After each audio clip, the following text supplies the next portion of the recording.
educator at Diamond Potential Public School. Welcome you again. तो हम लोग आज डील करेंगे अप्रोच टू स्टडी साइंस, कि साइंस को कैसे पढ़ा जाए। और इसका मोटिवेशन मुझे इस प्रकार मिला कि मैं देखता हूं कि जो भी बच्चे यहाँ की तक की क्लास 12th को जो भी पास कर चुके होते हैं, उनको भी बेसिक कॉन्सेप्ट्स की नॉलेज नहीं होती है, जो बहुत फंडामेंटल है आपके सर्वाइवल के लिए। मैंने बोला सर्वाइवल के लिए, मतलब जो भी चीजें आपके आसपास हो रही हैं वो डायरेक्टली और इनडायरेक्टली साइंस डील करता है। जैसे अगर सनराइज हो रहा, डे हो रहा, सीजन्स आपके चेंज हो रहे हैं, तो हर एक चीज का कोई ना कोई साइंटिफिक प्रोसेस है, साइंटिफिक लॉजिक उसके पीछे जरूर काम करता है। अगर आप बॉल थ्रो करते हो, वो ऊपर जाती है तो नीचे फिर आएगी, ये श्योर है। अगर आप वैक्यूम में नहीं होता तो इसके पीछे भी आपका ग्रेविटेशनल फोर्स वर्क करता है। अगर कोई बॉल मूव कर रही है आपका ट्रैक अपने ट्रैक पे, तो एक पॉइंट के बाद वो जरूर रुकेगी, और इसमें भी आपका एक साइंटिफिक प्रोसेस वर्क करता है। इसी तरह अगर आपका एक लाइट जल रही कमरे में, तो उसके पीछे इलेक्ट्रिसिटी प्रोसेस काम कर रहा है। तो यही वो बेसिक फंडा है पढ़ने का साइंस, की आपको साइंस पढ़ना है तो कैसे पढ़ना है और उसको फिर कैसे इंप्लीमेंट करना है। साइंस आपको कोई समझाने के, दिमाग भरने के लिए नहीं पढ़ाई जाती है। साइंस आपको पढ़ाई जाती है कि उस चीज को आप सीख के आप इंप्लीमेंट कर सको। जो भी आप इंजीनियर कल को बनते हो, जो भी लोग बनना चाहते हैं, उनको अगर ब्रिजेस बनाने हैं, डैम बनाने हैं, आपको रोड्स बनानी है, आपको बड़ी बड़ी बिल्डिंग्स बनानी है, आपको फ्लाईओवर, जो भी चीजें आपको बेसिकली आर्किटेक्ट के तौर पे करना है, जहां तक कि आप अपना अगर घर भी बना रहे हो तो उसपे आप कौन सी चीज कैसे बनाओ, स्टेयरकेस कैसे बनाओ, आप रूफ में क्या करो कि वो ज्यादा स्ट्रांग हो जाए।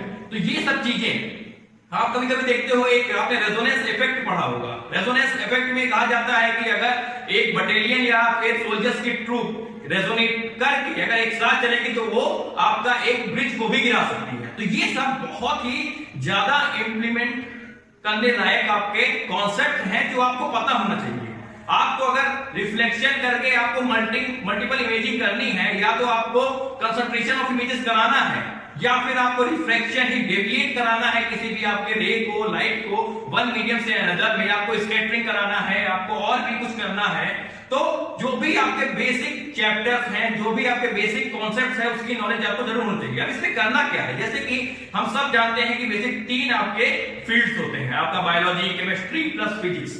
पहले आप ये जनरल तो जान लो कि तीनों डील किससे करते हैं। आप जनरल आप लेमैन से पूछोगे तो वो कहेगा बायोलॉजी आपका जीव विज्ञान कहते हैं, जिसमें हम आपका फल फूलों के बारे में पढ़ते हैं, जानवरों के बारे में पढ़ते हैं, केमिस्ट्री में आपका केमिकल्स के बारे में पढ़ते हैं, और फिजिक्स में आपका अदर जो भी आपके एक्शंस होते हैं, फिनोमेना होते हैं, उसके बारे में पढ़ते हैं। लेकिन जो ये आपका जो डिसिप्लिन है बायोलॉजी अपने आप में बहुत वास्ट है।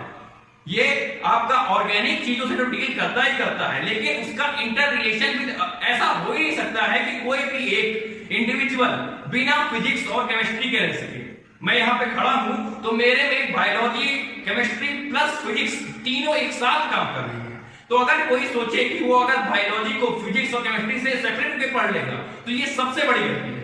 अगर कोई केमिकल इक्वेशन हो रही है अगर प्लांट्स में, एनिमल्स में, तो कहीं ना कहीं उसमें आपका बायोलॉजी भी इन्वॉल्व होगी। तो मींस आप सिंपल टर्म्स में समझ सकते हो कि तीनों इंटर रिलेटेड हैं। तो अगर कोई भी कहता है कि मुझे डॉक्टर बनना है, तो आप अगर मैं बायोलॉजी केवल पढ़ूंगा, फिजिक्स केमिस्ट्री को इग्नोर कर दूंगा या उस पर वेटेज कम दूंगा, तो ये एक इल्यूजन है, ये एक फॉल्स होप है कि आप ये चीज तो कर ही नहीं सकते। आपको तीनों एक साथ सिंक में पढ़ना होगा, और ऐसे कुछ कॉन्सेप्ट या टॉपिक्स हैं जिनकी बहुत रिलेवेंसी है। तो ये आपका पहला चीज है कि तीनों ही चीजें, तीनों डिसिप्लिन को आपको एक साथ पढ़ना है और तीनों को इक्वल वेटेज, ड्यू वेटेज देना है। तो ये पहला है। दूसरा, जो भी आप कॉन्सेप्ट पढ़ के जाओ, आपने सुना होगा या आपने खुद किया होगा कि जो भी आपके स्कूल्स है उसमें आपको वर्किंग प्रोजेक्ट बनाने को दिया जाता है कि आप वर्किंग प्रोजेक्ट बना के लाओ। तो मैं देखता हूं कि बच्चे कोई भी आपका जो दुकान पे बनाते हैं प्रोजेक्ट्स, या भैया दीदी से बना के चले जाते हैं, और एक्चुअल जो साइंस एक्सिबिशन होता है उस दिन आप 0 सन्नाटा की तरह खड़े रहते हो। कोई भी अगर आपसे पूछ ले, आपका गार्जियन, जो भी आपके एग्जीबिशंस में लोग आते हैं, वो पूछ ले कि आपने जो भी जानकार हो कि आपने इसको कैसे बनाया, तो वो रट के चले जाते हैं। लेकिन एक्चुअल में अगर कुछ भी वो वर्किंग मॉडल है तो उसमें कुछ भी इश्यू होता है तो उनको नॉलेज भी नहीं होती है बेसिक इसकी कैसे वर्किंग होती है। जैसे आपने हाइड्रोलिक लिफ्ट पढ़ा होगा, या जो आप सिरिंज से जो आप रोबोट बनाते हो, या फिर आप जो पोटैटो सर्किट बनाते हो, लेमन सर्किट आप बनाते हो, या वोल्केनिक इरप्शंस का जो प्रोजेक्ट बनाते हो, ये सब बहुत ही ज्यादा यूजफुल है, क्योंकि आप जब एक्चुअल लाइफ में देखोगे तो इन सबका इम्प्लीमेंटेशन बहुत होता है, हर जगह होता है।